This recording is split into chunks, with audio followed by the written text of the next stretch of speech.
How did it go? Lovely. Yes? Yeah, it's a lovely building, isn't it? We were there last year. Very nice building. Good house for you? Great audiences. Yeah. Yeah. Very, very warm-hearted. Well, Hank, first of all, addressing you on behalf of the Shads, welcome back to Launceston. 1961, apparently, was the last time you were here. That's right. It was the very first tour of Australia with Cliff and the Shads. And we came down to Tasmania. It was a funny day altogether because we arrived at the hotel to discover that the suitcases, our amplifiers, etc., had been sent off to some other part of Australia. So we had to do the show in the clothes we travelled in and borrow amplifiers from a local group. And therefore the show wasn't quite what we would like it to have been, but we still enjoyed it anyway. Well, I hope it's as enjoyable this time. Equipment's changed since then, hasn't it? Oh yeah, it certainly has. In fact, we still haven't got the clothes back from that gig, but equipment has changed. We use basically the same sort of equipment. We still use Fender guitars, Stratocaster, Echo Box. The only difference is our amplifiers. Instead of Vox amplifiers, we're using Mesa Boogies at this time. We've been using those for about a year. That's perhaps of interest to the guitar players out there. Right. Tell us about your current tour, where you've been so far. When did you start off? Well, we left the UK on the 24th of January. We spent 2 weeks, or just over 2 weeks, in New Zealand. We did a concert tour right throughout the North and South Islands, and that was good fun. We came into Australia. We spent about 10 days in Sydney. We did 7 shows in Sydney, and then we moved up to the Gold Coast, 6 shows at Twin Towns, and we've since been to Melbourne, Geelong, and here we are in sunny Tasmania. I lied about the sun, by the way. How often do the Shadows tour? Well, we've tried to, since we started touring again in '77, we've tried to keep it to a maximum of 2 tours a year, one usually in the UK around autumn time, and one around the beginning of the year, either through different parts of Europe or, for example, here in Australia, the Far East, etc. So it's usually only 2 major tours a year.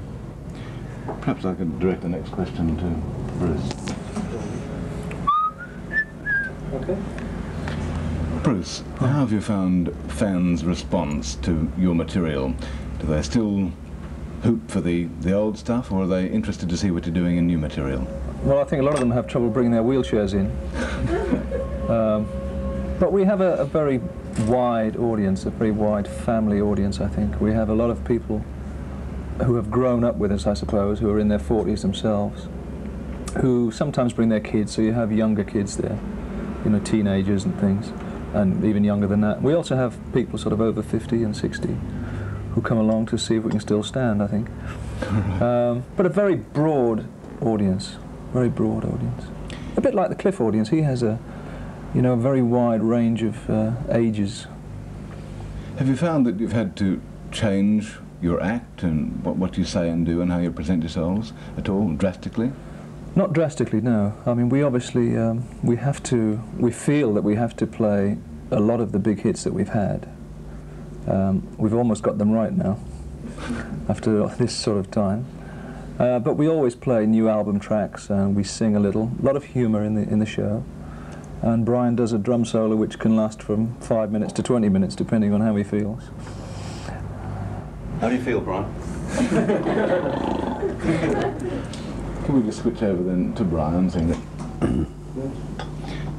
Brian, the latest recruit in the group, apart from the changes you've had in the bass line, still the new man, really, Brian, even after some 25 years.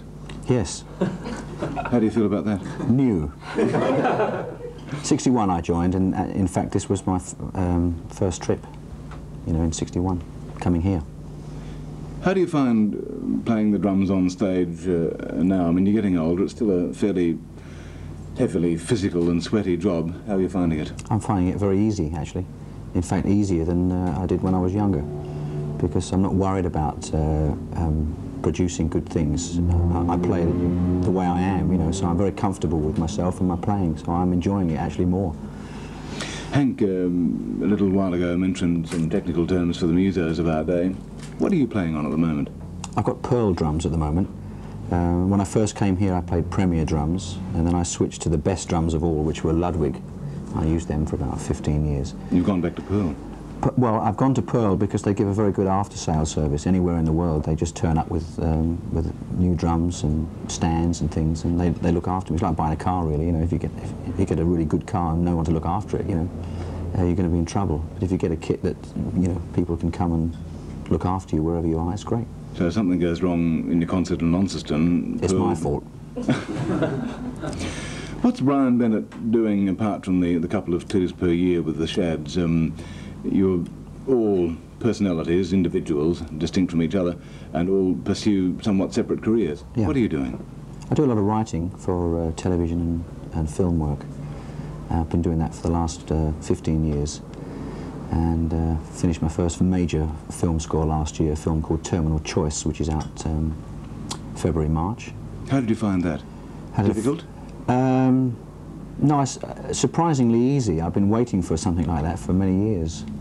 But because you get sort of, well, in England, the boys will understand this, you get pigeonholed into being one type of musical personality. You know, because of the success of the Shadows, you're the drummer with the Shadows. So when someone comes up with a film score, in the early days, they said, you know, is he the drummer with the Shadows? No, we want a composer that can write for films, you see. But I got this film through an American company who weren't too familiar with our work, you know, so I was just a writer, you know, just another writer. And I'm very happy about that. That should open a few more doors for you. Yeah, I hope so. New career. What happens to the family? You're all married. Yes. What happens to the family when you go overseas? Married? Well, you know, we That try was to bring Bruce. them. Yeah, we try to bring them when we can. You know, last year we brought our families with us. This year I'm having a lot of reconstruction work being done in my studio. I have my own studio at home. So Hank's wife arrived the day before yesterday and dumped their children on, you know, my wife's house. You know, Someone's got to look after the children. someone's got to look after them, and I'd like it to be my wife. Right. Could I just switch over, thanks Jim, to Bruce?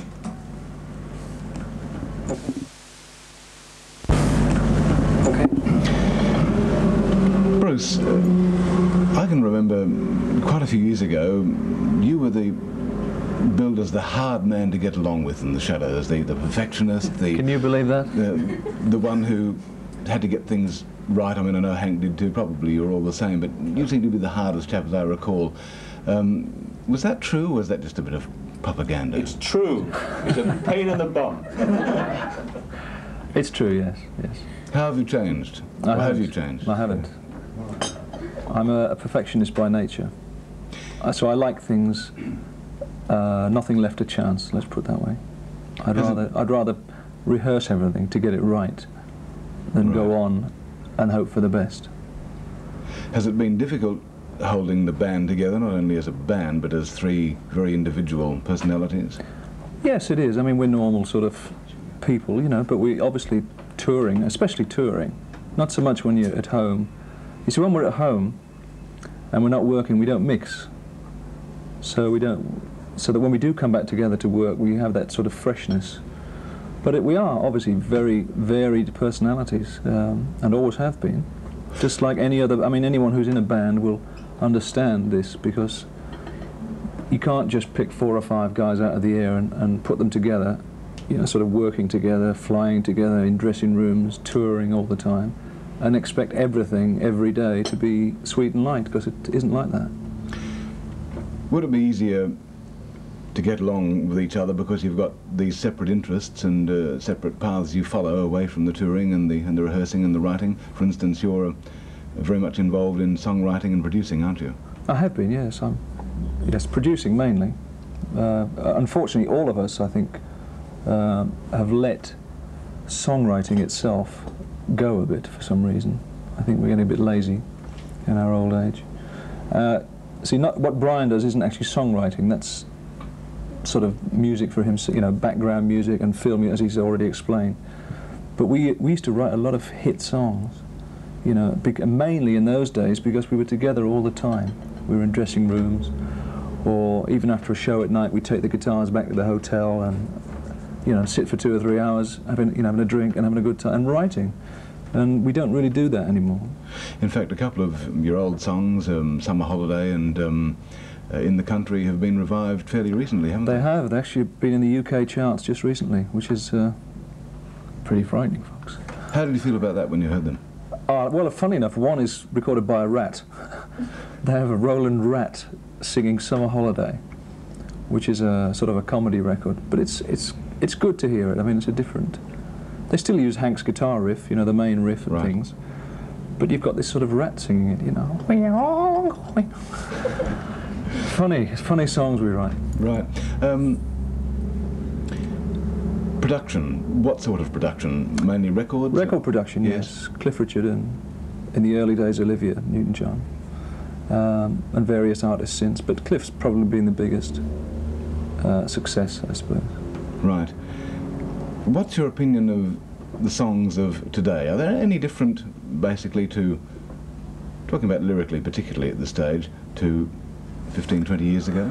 Well, I think when we started, which was even earlier than that, songs were very light-hearted, very simple songs, very what we call Moon and June songs. You know, the rhymes were very simple. The construction of the songs were very simple. The new electronic bands are still pretty simple songs. I don't think they're as good as songs as they were in the old days, when I call the old days when we started. There are some good songs around, but I would say generally, and I don't want to sound, you all sound like your old mum and dad, you know, when you were a kid saying, well, it wasn't like this in our day. I think there were better songs in the 60s than there are now. Could I ask the next of Hank, please? Okay. Hank, following on from Bruce's remarks about today's songs, there seems to have been a swing back to protest-era-oriented material. Do social crises like unemployment, for instance, have a marked effect on songs? It has a marked effect on me. I think it has done that, particularly during the period that was called the New Wave Punk movement a few years ago. A lot of these bands came out of the street, guys who were unemployed, and they were very angry songs. There's a lot of aggression in the lyrics and in the postures of the band on stage, the way they glared at the audience, spat at the audience, over all the anger, you know, coming out. I think some of it was a little fabricated, really, by certain managers, but nevertheless, it was there, underlying. And there were songs about the situation, about the lack of ability of governments to sort out the unemployment and so forth. I'm not so sure about right at this moment, though, that there's any particular protesting in songs. I haven't noticed any lyrics. Maybe I'm missing out on them, but I haven't noticed in the last sort of year or so any particular songs of that nature. It's a thriving industry in many respects, and it's obviously extremely difficult to be able to write and produce pop, to use the term, song. How do you do it? Is there any formula, and do you look for a certain structure or content of the song, a lyric line, a chorus line? Well, if there was an actual formula that was a surefire success, then obviously there would be certain people who knew it would be banging out hits every time. But even the guys who produce hits regularly or write hits regularly still have their misses, their flops. Thank you. It's all right, Bruce. When you're writing a song, if you want to write a song for commercial usage, you have to decide whether one, you're going to write a ballad, two, whether you're going to write a song which is danceable. Then you have to establish a feel in the rhythm that you know is the kind of feel that people want to get up and boogie to. Hey, get down there, you know. And once having established that, you get to work on the song, and you've got to decide what kind of a song it is. Is it the song which would suit sort of soul-type artist, black artist, or is it more of a white feel to the tune and the way it's being sung? There's all different ways you can approach them. There's no surefire way of doing it. There's no set formula. And what you must have, usually, is some aspect of the song, what people call a hook, which people remember very quickly. They keep singing that little bit over and over again, you know. They hear it once and they've got it. And that's very important in pop songs. What have you tried to do with your latest album, Guardian Angel? Well, we've gone away from all of that I've just said. We've tried to get material that no one can remember, and it's been quite successful. No one can dance to it. It's a bit hard to believe.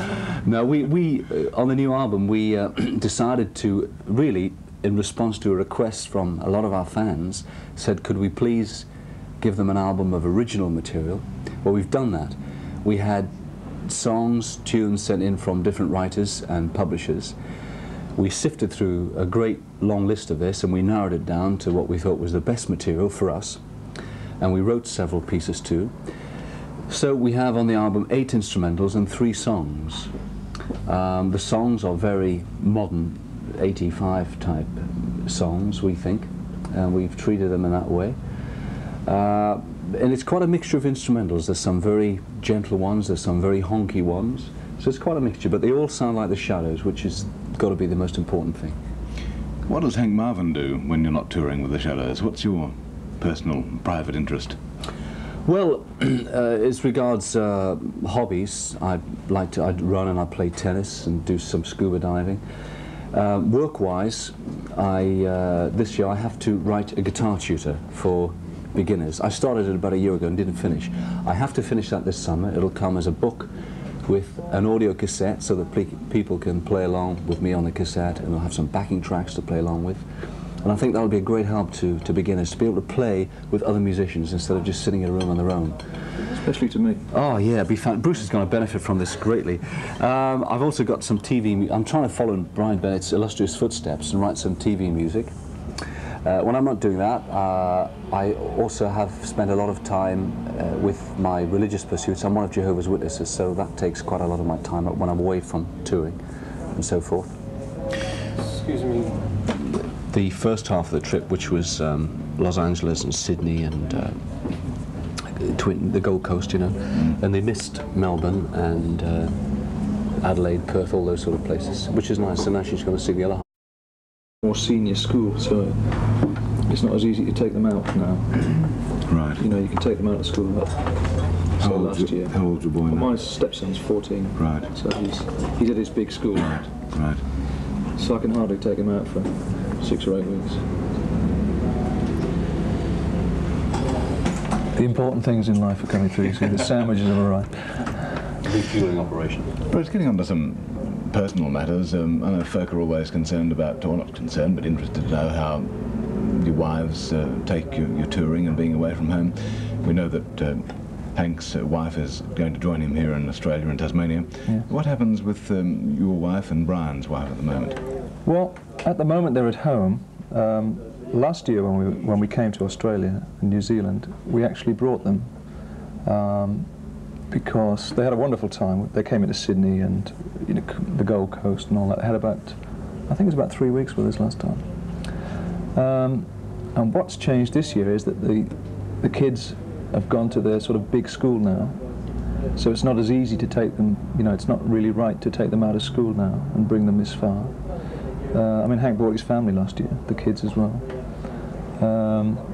My stepson is now 14, so he's at when I say difficult, he's at an important school stage, so it wouldn't be fair to bring him out of school. So my wife's staying at home on this trip. Right. What would be the thing that most irritates you today, all of you, about the music industry, particularly your where you are in it, and the rock or the pop side? What irritates you? What irritates me? I think in my particular case, possibly the use of video to cover a bad song. In other words, when we began, I don't want to sound like an old man, but when we began, and for years, all through the 60s, it was that the music was the most important thing. The song was the most important thing, and if fans heard something on the radio and they liked it, they went and bought it. And I think today, a not so good song can be made to look better with a video. I mean, they have a saying at home, great video, shame about the song. It's very easy to mask the music that isn't that good. That's what irritates me. Right. just one question for Brian. Brian, what's the most encouraging thing you're finding in the industry at the moment, as far as the shadows are concerned?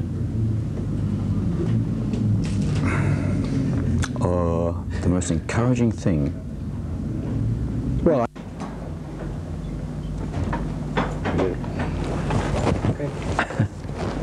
Back to that question, Brian. yeah.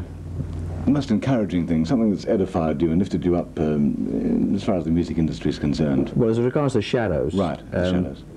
obviously the obvious answer is, you know, to come back after like 25, 26 years and still get an audience that likes to see you and enjoys your playing. That's got to be the greatest thing in the world. And what's the thing that is interesting to you and certainly builds you up as far as the music industry is concerned? The music industry. Pop music industry particularly. Well, I suppose the high tech and technology, I'm interested in new sounds, you know. There's a lot of new synthesizers and new instruments being invented and involved now, so you've got new colours. That's a great thrill, you know, for a composer to work with new colours all the time, you know. Right. Thanks. Thank you very much. Plugging guitars in and setting up a kit of drums. It's harder to produce the product live now, isn't it? Well, it's easier. It's easier for us. We have wonderful road. I mean, we see. This is one of the questions that Hank was talking about. We actually sound live like we do on records. We sound. That's been the plus. That's been one of the reasons I think that has helped us to last. We've been able to recreate.